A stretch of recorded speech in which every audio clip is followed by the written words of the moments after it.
Hey, what is up, guys? Bluntguts here. This is a Watcher of Realms video. Thank you so much for tuning into my channel. I really appreciate it. I wanted to show off my Lord of STYX Immortal Codex number 5 in the world comp that I was able to put together. Honestly, I put the run in about 10 days ago, so I probably should have made a video then, but I was trying to see if I might be able to beat this score, and I've been struggling to do so. Now, granted, I haven't had a ton of time in order to really dedicate to this between all my other Watcher of Realms activities, not to mention work, and of course, my new son. It is challenging to find time to really kind of grind these codexes to try to get the best result. And the team that I did use in particular does have a lot of RNG that is inherent in the team. So you got to run it over and over again. Hope you get the right timing and thereby get the best result. So I will show you the team in a second. Hopefully it does help somebody who is still pushing at this point. We do have 7 hours and 19 minutes left before this codex does end for this go around. But if not this time, I think it'll probably help somebody out next go around. Let's go take a look at the team. All right, so here is the comp. I did 11,972,631 damage score, whatever it is, on the Lord of the STYX this go around. You can see I am in fifth, right now. I have been in 4th for the majority of this time, but this guy Nero did jump up quite recently, I do believe, and he has supplanted me, pushed me down the leaderboard. Thanks a lot, Nero. What's kind of interesting, you can see here, Watchguard teams are kind of dominating right now. 4 of the top 5, including myself, are Watchguard teams. Now, Fabu is a beast, and he did it with a Leia as the lead. Nobody else is really doing that for the most part, except you do see Prospector did, it seems like, copy his comp, although with worse results. And you can see that having an A5 Kigiri is really one of the main ways that you can really bump up the score on this. You can see that the 2 other Watchguard one of the other Watchguard comps that is above me right here. This dude is running a very similar comp to me, with the exception that he does have Kigiri in there instead of Lucius, which is making it a hell of a lot less RNG.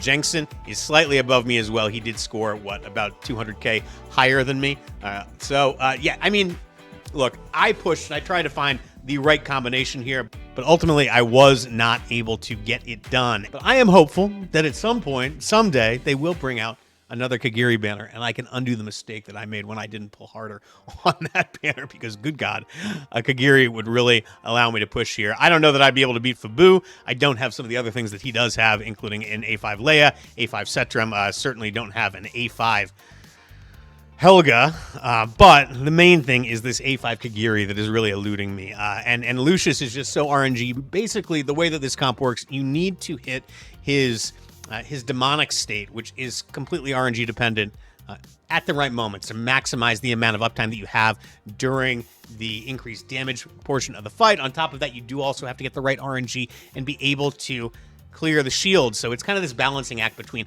running enough speed to clear the last shield in this fight, and also having enough damage on your heroes to really maximize clearing that last shield in and of itself. So in any case, guys, I am going to show you the run right now. Well, a run. I'm not going to show you the run. I did not have the actual score here recorded, but I'll show you how the run worked with slightly less RNG.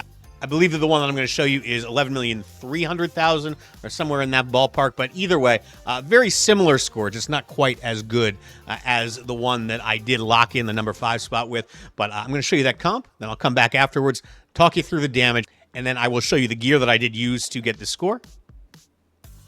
Let's go watch the run.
Well, there you have it, guys. So as you can see, the breakdown here is pretty stark, obviously.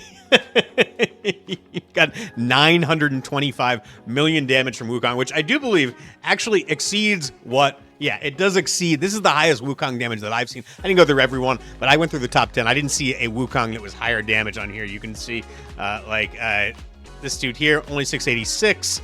Obviously, he's running Kigiri as well. We've got 766 from Jensen, which is pretty solid. And then as we go down here, there's just nobody who's really competing here. We can look at Prospector here, 759. You know, again, if I could turn back time, if I could find a way, get that Kigiri, that would really help me out. Really help me out about right now. But in any case, it was not meant to be this go around. We'll see if I can't do anything better the next time. I do think that this 925 million damage from my Wukong is just something that I can at least hang my hat on and be pretty proud about. Now, my Lucius did about half that damage, a little less than half that damage actually, at 461 million. You see Ingrid is 270 million, and the Init is not it, honestly.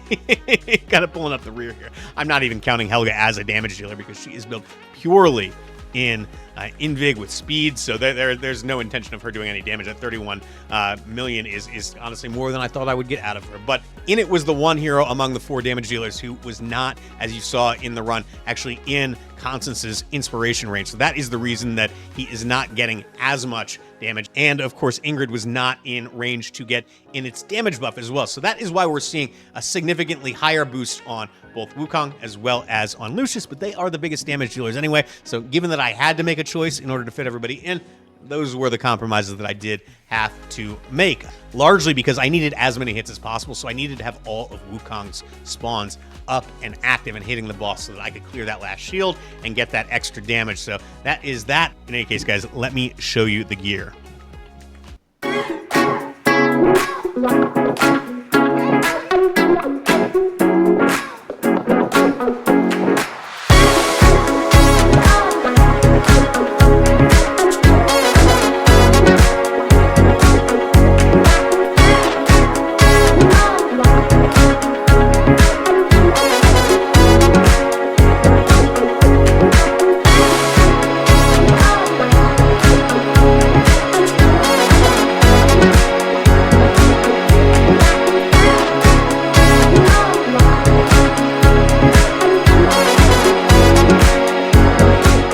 So there you have it, guys. Hopefully this is helpful to some of you, and otherwise I just really wanted to show off. So thank you all for tuning in. If you do have any questions about how I did this, why I did what I did, please do sound off in the comments. Let me know. I'm happy to answer any questions you may have. Good luck on your own summons. And before I log off, one moment of shameless promotion. If you could, hit that thumbs up button. Toss me a sub. If you did enjoy this video, that is the best way that you can support me. It is always appreciated. Thank you so much if that is something you can do. I will catch you all next time.